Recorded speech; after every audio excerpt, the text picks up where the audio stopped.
Hello everyone, we will continue with double E core structure.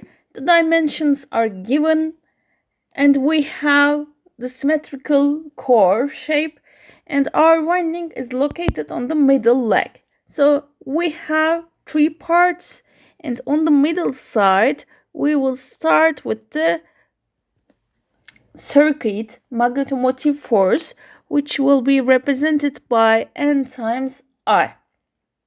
Then we should discuss the number of reluctances to explain that figure as magnetic circuit.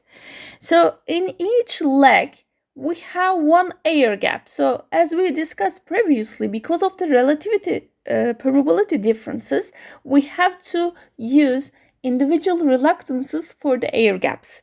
So for each part, we have to use one reluctance for the air gaps. Let's call it as air gap 1, air gap 2, and air gap 3. And then for the core part, again, we have to create different reluctances. How we will decide? Our source is located to here. That means our flux will start its journey from that part. Then at this point, it will divide it into two parts. They can be equal or not according to dimensions, but for now, instead of their values, let's discuss what will happen. So we have two parts of fluxes on the left and the right side. So because of this, dimensions are equal or not, but we have to use different reluctances for left and right sides because their voltage or their productions will be different with respect to each other. So, for the left and the right sides, we have single loop circuits. So, when you divide into two parts, you can now analyze their cross-sectional area differences or if you have permeability differences. So the permeability differences are integrated with air gap reluctances. In terms of width, we have 10 centimeter, 10 centimeter, and 10 centimeter width for left and similarly right side. So that means for whole left part and the right part, core reluctance can be represented by single reluctance. So I can use only one reluctance to represent the left side core reluctance value. So it will start from here and until to here it will come. Then we will jump to below side and we will come to here. And because of the symmetrical figure for the right side, we have the similar dimensions and the shape for the right side reluctance. Okay, what else in the middle leg? In the middle leg, whole flux will flow through, and for that part, we should describe the core reluctance also. So we need one more reluctance here, and we can call it as our middle. And the final magnetic circuit for the given figure will be like this. So totally we have 6 reluctances, but only 4 reluctances we will calculate. Why? Because our left must be equal to our right. Their mean path lengths, their permeabilities, their cross-sectional area. So each parameter of these two reluctances are exactly equal to each other. Similarly, air gap 1 and air gap 3 must be equal to each other because their cross-sectional areas are also equal. But for the air gap 2, the numerator is the same with the other two air gap reluctances, but in the denominator, the cross-sectional area will be different from the others. So because of this, we need to calculate it also. So let's start with the left and right side reluctances. For our left, or as we said, our right, let's check the values of the mean path length. So what we will do, we will examine the blue dashed line. So if we start from this point, let me say the values of the mean path length, we must start with 10, which is half of 20, because it will be the corner of this reluctance. So we must take the half of the given dimension. Then 40, half of 10, 5, 5, 28, 28, 5, 5, 40, and finally 10. So we have 10,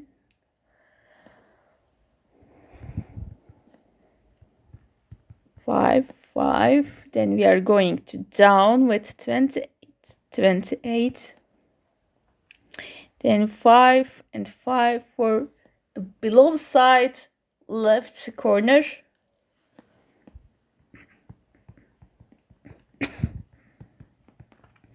And finally, the unit conversion must be done. But for the units, they are given in millimeter. So because of this, we will multiply by 10 to the minus 3. For the denominator, we should start with the relative permeability, which is given as 1500. Then the new zero, which is the free space permeability constant, will come as 4 pi 10 to the minus 7. And finally, the cross-sectional area. For the cross-sectional area, as we discussed, the width of this part is 10 for all blue dashed line. So 10 from the width of the core, 20 millimeter from the depth of the core, which is also given. We must convert to meters squared, 10 to the minus 6. So when we calculate, we have 467 kilo ampere turnover Weber for these two reluctances. Then let's calculate the other core reluctance, which is our middle. For our middle, when we check the figure, again, let's use the same corner, that one. So for this corner, if we go to the downside, what we have, first of all, half of this dimension, which is 5, then 28, 28, and 5 will come. So 5, if we start from top, then 28, 28 from the E part, and finally one more 5 we must write, and the unit conversion also must be done. For the denominator of these two core reluctances, the only difference will be the cross-sectional area. The width will change to 20 millimeter from 10. So 1500, 4 pi 10 to the minus 7, 20 times 20, 10 to the minus 6 will give us 88 kilo ampere turnover Weber. Now we can continue with the air gap reluctances. Let's start with the left and the right sides, which are air gap 1 and air gap 3. For the numerator, we need the mean path length, which is the width of the length of the air gaps, and it is 1 millimeter. 1 millimeter air gap left between two parts, two E parts. Then for the denominator, the relative permeability, because of the air gap, it must be 1. Free space permeability constant, And the cross-sectional area, for that part we have the same cross-sectional area with our left and the right sides. So 10 will be the width, 20 is the depth, and again let's make the unit conversion. 3980 kiloampere turnover Weber we have as the reluctance value. So we have a very huge reluctance for that part according to given values. And the last reluctance calculation will be air gap 2, which represents the middle leg air gap reluctance. And again, for the numerator, we should start with the length, which is 1 millimeter. For the denominator, we have the same values initially, but for the cross-sectional area, we will follow the middle leg width and depth, which are 20 and 20.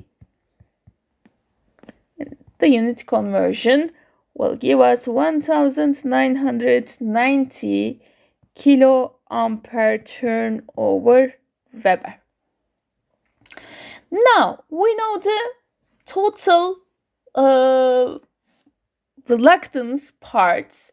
Now we can find the equivalent reluctance according to our figure, magnetic circuit. So how we will find? First of all, we have two series on the left side and similarly two series reluctances on the right side.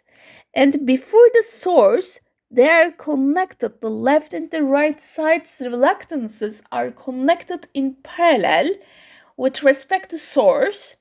And in the source part, source line, we have two more reluctances which are series with this parallel group.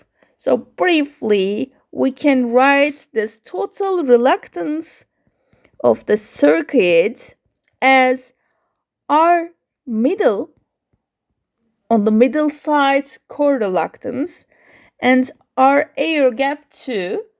They are series connected to each other and also with the source and also with the remaining parallel groups. What are these groups? We have our left and air gap 1. This is the first series group.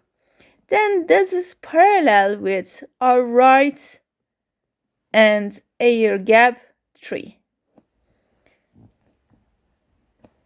So, according to this analysis, we can find the equivalent reluctance value as 4301.5 kiloampere turnover Weber.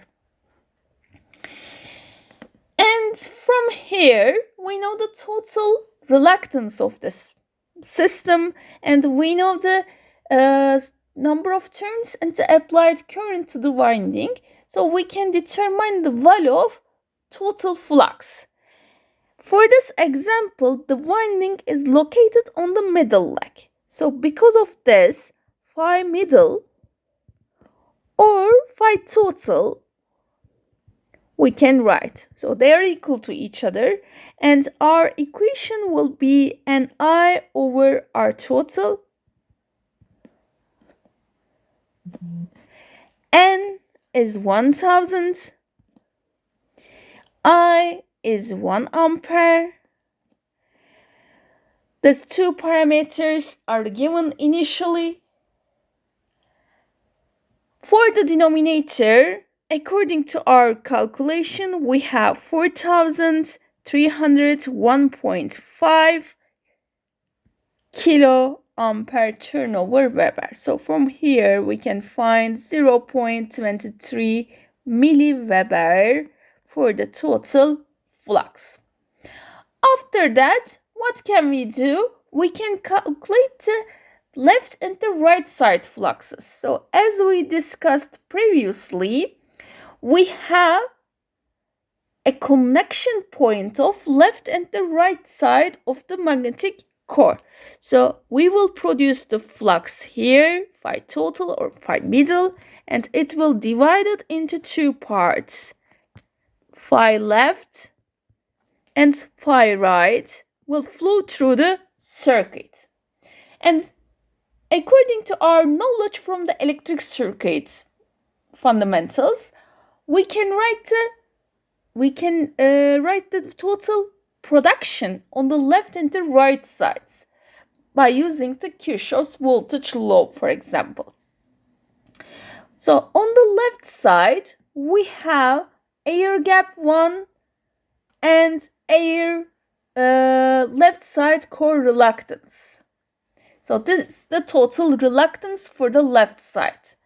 If we multiply these two reluctances with the left side flux, it must be equal to right side, which is connected in parallel, right side reluctances and the flux multiplication. So that means our right and our air gap 3 times phi right must be equal to left side total production. So from here, we are lucky because left and the right side fluxes, reluctances are equal to each other.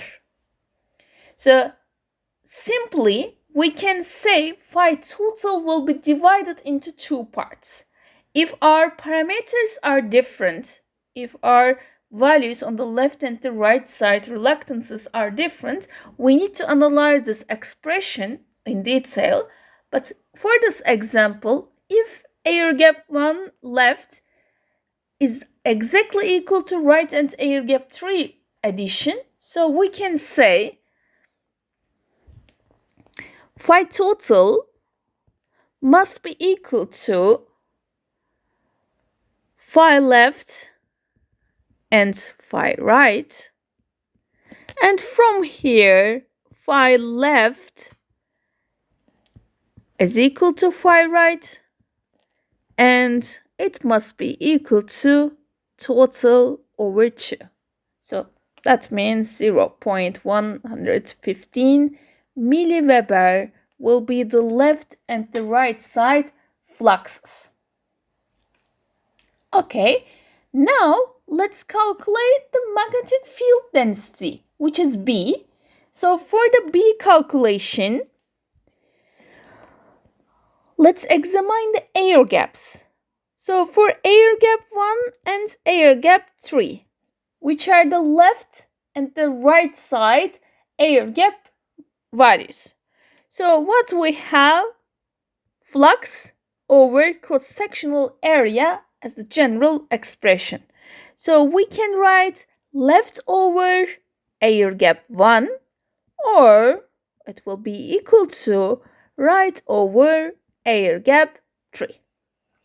So for the flux left or right, we have 0.115 milli over. For the cross-sectional area, for the left and right sides, the width is 10, the depth is 20, and again we have a unit conversion.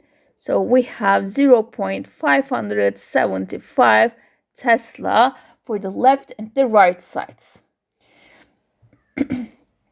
Let's check the middle leg air gap magnetic field density.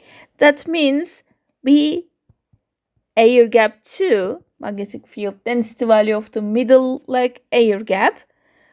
What we have, phi total over air gap 2 cross-sectional area. So phi total, phi middle, they are equal to 0.23 milliweber. For the cross-sectional area of the middle leg, we have the 20 millimeter width and 20 millimeter depth. So from here, again, according to their ratio, we have 0.575 Tesla for this part. Okay, thank you for watching.